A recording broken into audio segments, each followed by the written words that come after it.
Karibu mtazamaji wa Al-Fatah TV Online katika sehemu ya vipindi vyetu vya Uislamu kwa hoja. Nikualikae mimi ni Rashid Saleh Mohamed mtazamaji, na kama kawaida huwa tuko naye Sheikh Salum Saba tukidadavua mambo mengi katika kipindi cha Uislamu kwa hoja. Mtazamaji, kama ni mfuatiliaji basi utakuwa umestafidi na mambo muhimu sana. Kipindi hiki kinamurika mambo ambayo kwa kweli yanaumiza vichwa. Wakati mwingine unaweza kusema hayana majibu, lakini kupitia Uislamu kwa hoja basi na mchambuzi wetu Sheikh Salum Saba basi huwa tunayapatia majawabu hapa. Sheikh, salamu alaykum. Wa alaykum assalam wa rahmatullahi wa barakatuh. Alhamdulillah. Habari za siku? Khair tupo. Karibu tena. Asante sana. Watazamaji muda mrefu wamemiss kipindi cha Uislamu kwa hoja. Ndio. Lakini leo alhamdulillah tupo tena na karibu sana. Asante. Naam, Sheikh Salum Saba, hili neno sio geni tena katika jamii zetu na maisha yetu ya kila siku, jambo la uzazi kwa mpango. Ndio. Tungependa kujua jambo hili kwanza, kwenye Uislamu lipo, na kama lipo lipo kwa kiasi gani? Uislamu na utazamaji wa uzazi wa mpango. Bismillah walhamdulillah wassalatu wassalamu ala rasulillah wa ala alihi wa man walah. Amma ba'd, assalamu alaykum wa rahmatullahi wa barakatuh. Wa alaykum salam wa rahmatullahi. Jambo la kwanza Sheikh Rashid ambalo Waislamu tunatakiwa tulitie maanani sana, naam, ni swala zima la mipango kwa ujumla wake, si katika swala la uzazi tu. Naam. Swala zima la mpango, yani planning. Naam. Kufanya mambo kwa mipango. Aiwa. Sio kwamba mambo yawe matukio yanakutawala wewe baada ya wewe kuyatawala matukio. Naam. Kwa sababu mwanadamu ameletwa duniani atawale ulimwengu na vilivyomo kwa niaba ya Mwenyezi Mungu. Kama alivyosema Mwenyezi Mungu kuambia malaika, inni ja'ilun fil ardi khalifa. Mimi nitapeleka katika dunia mwakilishi. Naam. Sasa huyu anamwakilisha Mwenyezi Mungu hapa duniani. Binadamu ndio anayemwakilisha Mwenyezi Mungu duniani, kwa sababu msingi wa mamlaka na utawala wote ni wa Mwenyezi Mungu katika kila kitu. Lakini mwanadamu kapewa heshima kubwa, wala kad karramna bani adam, na kweli hakika tumewapa heshima binadamu kuliko viumbe wengine wote. Sasa katika hali kama hiyo lazima awe na mipango. Hawezi kuwa anatanguliwa na matukio, anaongozwa na matukio, badala yake kuyaongoza matukio. Yako matukio atakayomshinda, kwa sababu ulimwengu si wake, ni ulimwengu wa Mwenyezi Mungu, lakini yako naye atakayoyashinda na kuyapanga, kuyaendeleza, kuyadhibiti, kuyazuia yasimwathiri. Sasa kwa ujumla fikra ya kupanga ni fikra anayo binadamu na anatakiwa aifanyie kazi. Sasa tukija kwenye somo la uzazi sasa, ndio tunakuja sasa, je, kupanga uzazi katika dini ya Kiislamu kuna ruhusiwa, hakuruhusiwi? Hilo jambo la kwanza. Naam. Na kama kuna ruhusiwa, kwa hoja zipi na kwa namna ipi iliyokuwa bora? Kimsingi wanazuoni wamevutana sana tangu zamani juu ya kupanga uzazi, na wako walikuwa na msimamo mgumu sana kusema haifai binadamu kupanga uzazi kwa sababu riziki anazitoa Mungu, azitoa binadamu. Unapanga wewe, unapanga nini? Na riziki zote anazitoa Mungu.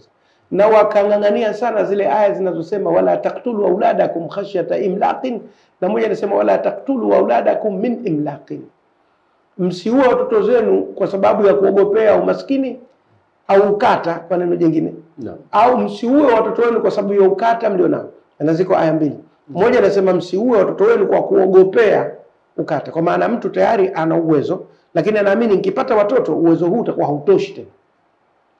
Kwa hivyo anaua watoto ili wasije wakammalizia uwezo wake.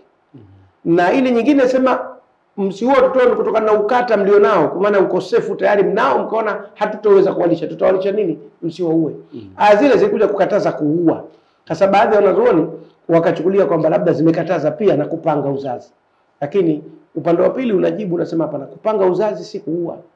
Kuua ni kitu ambacho tayari kishatiwa roho, halafu unaitoa roho. Kupanga uzazi ni kuzuia hichi kitu kisije kwa wakati ambao wewe hutaki. Wewe hujaua. Kupanga uzazi ni kitu kingine na kuua ni kitu kingine. Kuua maana ni kitu kimeshakuwa tayari kiko hai, kina roho, unakiondolea roho yake. Huko ndo kuua. Lakini kuzuia kisiingie au mimba isitunge bado hakujawa kuua. Na huko ndo kupanga kwenyewe uzazi.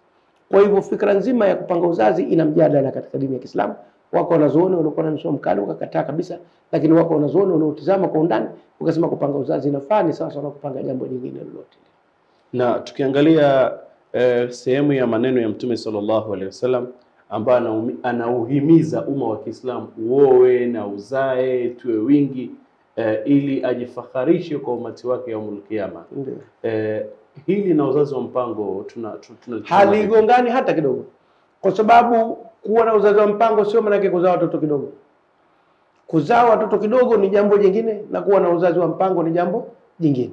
Kwa mfano, unazaa mtoto halafu unataka kwanza anyonye mpaka ashibe kunyonya halafu ndio uzae mwingine, kama anavyosema Mwenyezi Mungu Subhanahu wa Ta'ala katika Qur'ani suratul Baqara, walwalidatu yurdi'na auladahunna hawlaini kamilaini liman arada an yutimma radha, na wanawake wanaojifungua wanyonyeshe watoto wao miaka 2 mfululizo kwa anayetaka kutimiza kunyonyesha.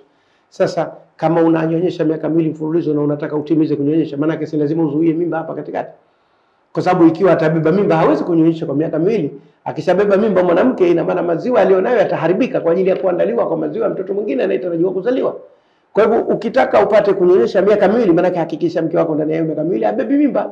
Na ndio maana akasema liman arada ayyutimma radha, kwa anayetaka kutimiza kunyonyesha basi aache miaka 2 ipite asipate mtoto, ili mtu aweze kunyonya vizuri miaka 2 kamili. Sheikh Salim, nikurejeshe nyuma. Leo tunazungumzia uzazi wa mpango, imekuwa ni jambo ambalo kwa kweli lipo kwenye maisha yetu ya leo. Tukirudi wakati wa Mtume sallallahu alaihi wasallam, walikuwepo masahaba, hili walikuwa wanaamiliana nalo katika utaratibu gani, kama lilikuwepo? Lilikuwepo na lilikuwa linafanyika, na masahaba wanatuthibitishia baada ya kufa Mtume sallallahu alaihi wasallam. Mmoja katika masahaba anasema, na hadithi imenukuliwa katika vitabu vinavyoaminika, kunna na'zilu wal Qur'anu yanzilu, tulikuwa tunamwaga mbegu zetu nje ya tupu za wake zetu na Qur'ani inateremka haitukatazi. Sasa kama alikuwa anamwaga mbegu zake nje ya utupu wa mke wake baada ya kumwingilia, alikuwa anakimbia nini? Si anakimbia kwa mke wake asibebe mimba?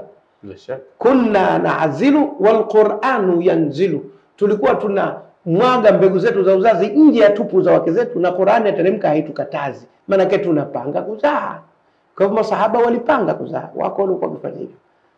Sawa. Na jambo gani ambalo mwanamke au mtumiaji wa dawa hizi akiwa nayo, au madhara gani ambayo yakijitokeza kwa mtumiaji wa mambo haya ya uzazi wa mpango, kama yatakuwa na madhara katika Uislamu, haruhusi kutumia njia hii? Ndio, kwa sababu tatizo kubwa au changamoto kubwa iliyopo katika uzazi wa mpango, njia gani mnatumia katika kupanga huo uzazi wenu. Ziko njia zina athari kubwa kwa wanawake, hazifai kabisa, hasa kiafya, zinaweza kuwaletea matatizo makubwa sana. Na ziko nyingine zina nafuu kiasi, na ziko nyingine ni bora. Sasa madaktari wanakupa zote hizo, uamuzi ni wako, unachagua kutumia njia ipi. Njia moja ambayo madaktari wanaisema na ndio bora ni kuwa na kalenda, kwamba mnafanya vitendo vyenu kwa mahesabu na kwa siku. Inakuwa kama pia ramli kwenda kwa manazili, kwamba leo ni siku ya hatari, tusifanye kitendo hichi. Leo si siku ya hatari, tufanye kitendo hichi. Inawezekana shehe, kwa sababu tunaambiwa kuwa mwanamume akiona matamanio basi mnyama na afadhali. Ngumu, nakubaliana na wewe. Nakubaliana na wewe, ngumu. Ndio maana si watu wengi wanaoweza kwenda kwa hizo ratiba. Na umri pia inategemea. Kama mmeshasogea mbele kidogo umri wenu, mnaweza kufuata ratiba. Kama bado vijana wabichi, hasa na moto unawaka sasa, unaolisema ni changamoto kubwa kwa kweli. Kufuata ratiba ni changamoto kubwa sana. Lakini pia inategemea na tamaduni za watu. Jamii za watu wa Ulaya Magharibi wanaweza sana kufuata ratiba. Kwa sababu wao wanajizoesha hivyo. Halafu vile vile wao katika starehe yao ya mke na mume wana mambo mengi wanafanya. Sio kile kilele tu cha kufunga goli. Sisi mara nyingi kitu kikubwa, mtu mshipa umemsimama anakimbilia kwenye kilele. Hana vitangulizi, hana midfielder, hana winga, anataka kushambulia tu. Na Uislamu umeruhusu juu ya hilo. Bila shaka, na nafikiri katika mada zetu tunazokwenda nazo huko mbele tutafika kwamba starehe ya mke na mume na mipaka yake katika dini manake sio mada yetu kama alivyosema, lakini sehemu nyingi ya mawazo na ushauri ambao tunataka kwetu sisi wanaume wa aina hii wamekuwa ni wengi sana. Ndio. Yeye akifika hana maandalizi, anafamia goli, anakula moja kwa moja. Sasa na hayo vile vile yana lakini tunasema turudi kwenye hoja ya msingi. Hoja ya msingi, uzazi wa mpango unafaa, lakini njia gani sasa zitakazotumika kwa ajili ya huo uzazi wa mpango. Na madhumuni gani hasa yanofanyika? Madhumuni yako mazuri mengine. Kwa mfano, ngoja nikwambie, mwanamke akizaa mfululizo anadhoofika na anakongoka, anafujika. So mwanamume anang'ang'ania kumzalisha mke wake mfululizo, halafu anapodhoofika na kukongoka anaanza kukimbilia sasa tena kwa wanawake wengine kumuona huyu sasa hafai. Kumbe yeye amekuwa chanzo cha kumpotezea uzuri wake na sifa yake, akamchoka mapema. Kwa hivyo kwa faida ya mume pia wakati mwingine ni kufanya huyu mwanamke asizae mfululizo. Au unakuta mwanamke ana sifa ya kuzaa au maumbile yake anazaa pacha na anapiga 2, 3. Sasa huyu unampelekesha spidi namna hiyo, akipiga mara 2 watoto 6, akipiga mara 3 watoto 9. Sasa ili nalo linakuja kuwa tatizo. Tunapata kichwa ngumu, mwanamume mmoja anakuwa kichwa ngumu, hataki kuelewa, halafu anakuja anamtelekeza yule mwanamke na watoto, anakwenda kutafuta mwanamke mwingine mbichi, kwa kuwa anaona bado anataka kuendelea kustarehe, kwa kuwa ashamfuja mwenzake, kwa sababu hataki ushauri, hataki maelekezo, halafu anachukua dini kwa ni kisingizio. Dini haijataka mambo hapana. Dini haitaki kuvuruga mambo, dini inataka mambo yapangwe na yaendeshwe vizuri. Katika zama walizoishi masahaba, basi ni zama bora kuliko zama hizi za leo. Ndio. Je, hii umesema kwamba masahaba walikuwa wanatoa mbegu zao za kiume nje wakati Qur'ani inashuka na Qur'ani haikukataza. Ndio. Hili je, si njia bora pia? Tutakuja kwenye njia hii, hasa ndio njia bora kuliko zote, lakini njia ambayo inataka ujasiri mkubwa Shekarashi. Naam, bila shaka. Kwa sababu mwanamume akishafika katika kilele, kumwambia sasa ondoka hapa tupishe kazi yake nayo ni ngumu. Lakini pia inaonyesha ujasiri waliokuwa nao masahaba, na nyoyo zao zilikuwa ziko thabiti kabisa, hawazubai katika mambo. Lakini ukiweza hiyo, bila shaka kwa vyote vile itakuwa ni njia bora kuliko ile. Lakini ikiwa haiwezekani, basi ziko ndo ile njia kufuata taratibu na kalenda. Najua hayo Mtume sana aliwaambia, pamoja na kwamba mnafanya mambo haya, lakini Mwenyezi Mungu akikadiria mtoto, unaweza kujikuta umejisahau au lote litokea na mtoto akapatikana. Tena usianze kusema mbona tumetumia mbinu na mbona akapatikana mtoto, maana mipango ya binadamu haiwezi kuuzidi mpango wa Mwenyezi Mungu. Unaweza kupanga wewe alafu ya Mungu yakawa makubwa kuliko yako na yakashinda. Naam. Sheikh Salim Msaba, sisi vijana tunakumbana na mambo mbalimbali, lakini pia tunaona katika jamii njia hizi zimewekwa kwa ajili ya kupanga uzazi, lakini tunaona watoto wadogo hawajaolewa nao wanatumia njia hizi kwa ajili ya kufanya zina, au wanawake ambao hawapo kwenye ndoa pia. Hii imekuwa ni sehemu ya maisha. Ima anatumia vidonge, anatumia sindano, anatumia vijiti na mambo kama haya ili afanye shughuli za uzinifu pasipokuwa na athari ya mtoto. Hili unalizungumziaje? Sisi tunachosema siku zote, mambo duniani yanaweza kutumika kwa madhumuni mema, naweza kutumika kwa madhumuni mabaya. Kisu kile kimoja kikikuchinjia kuku unakipongeza, lakini ukikosea ukajikata wewe kidole, utakirembea kule upige makelele, kisu gani hichi kimenikata? Lakini kisu kama kisu si kitu kibaya. Matumizi ya kisu sasa yanaweza kuwa mazuri au yanaweza kuwa mabaya. Tunasema uzazi wa mpango si jambo baya, lakini linatumika vipi? Hapa ndo penye changamoto. Wako wanaotumia kwa malengo mabaya na wako wanaotumia kwa malengo mazuri, na Mwenyezi Mungu atawalipa wale wanaotumia kwa malengo mazuri, na bila shaka atawaandikia dhambi wale wanaotumia kwa malengo mabaya. Sasa hatutoi taaluma hii kwa kutaka watu wafanye zina. Tunatoa taaluma hii kwa kutaka watu wadumu kwenye ndoa, wale watoto vizuri, waishi maisha vizuri. Sasa mtu atakayetumia mbaya, sisi tunanawa mikono kabisa. Hatumo katika kufundisha mambo haya mabaya.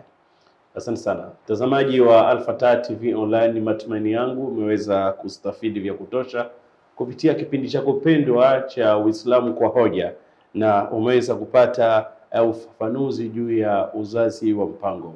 Mtaalamu wetu na mkufunzi wetu ni Sheikh Salim Msaba, mimi ni Rashid Salim Mohamed. Tukushukuru, na kutamatisha kipindi hiki mtazamaji, ndio maandalizi ya kipindi chengine bora cha Uislamu kwa Hoja. Kila la kheri na endelea kututazama. Nakushukuru sana. Asante.